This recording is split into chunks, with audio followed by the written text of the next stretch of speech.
Hello friends. స్టేషన్‌లో ఉన్న కమలాకర్ దగ్గరికి త్రిపాఠి వెళ్ళి, మిమ్మల్ని ఆ జేడీకేడీలు ఎన్‌కౌంటర్ చేయాలని చూస్తున్నారు అని చెప్తాడు. అని చెప్పేసరికి, సార్ ఎలాగైనా మీరే నన్ను కాపాడాలి సార్ అంటాడు. ఇదంతా వాళ్ళ ప్లాన్ అని తెలియక, నేను నిన్ను వదిలేస్తాను వెళ్ళిపో అని చెప్పి త్రిపాఠి కమలాకర్‌ని వదిలేస్తాడు. ఇంకా కమలాకర్ వెళ్ళిపోతుంటే తర్వాత ఈలోపు హోమ్ మినిస్టర్ త్రిపాఠికి ఫోన్ చేసి వాడిని ఎన్‌కౌంటర్ చేసేయండి, కాల్చి పారేయండి అని అంటాడు. అనేసరికి ఇంక కమలాకర్‌ని కాల్చేస్తాడు త్రిపాఠి. తర్వాత ఇదంతా కౌశిక్‌కి ఫోన్ చేసి చెప్తారు. అప్పుడు కౌశికి కుప్పకూలిపోతే, "ఏమైందమ్మా కౌశికి" అని సుధాకర్ అడిగేసరికి, కమలాకర్ బాబాయిని ఆ జేడీకేడీలు ఎన్‌కౌంటర్ చేసేశారు అని ఏడుస్తూ చెప్తుండేసరికి, ఇంకా బూచి, కాచి కూడా కుప్పకూలిపోతారు. ఇంక అందరూ షాక్ అయిపోయి చూస్తారు. ఇంకా తర్వాత జేడీకేడీలని వాళ్ళు పిలిపిస్తారు అక్కడికి ఆఫీస్‌కి.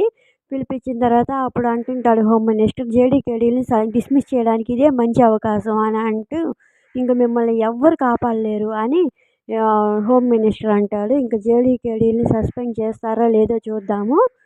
ఇంకా వాళ్ళని పైన పడిన నింద ఎలా మాపుకుంటారో చూద్దాము. ఇది ఫ్రెండ్స్ ప్రోమో అయితే. మీకు నచ్చితే ప్లీజ్ లైక్ చేయండి, సబ్స్క్రైబ్ చేయండి. Thank you for watching.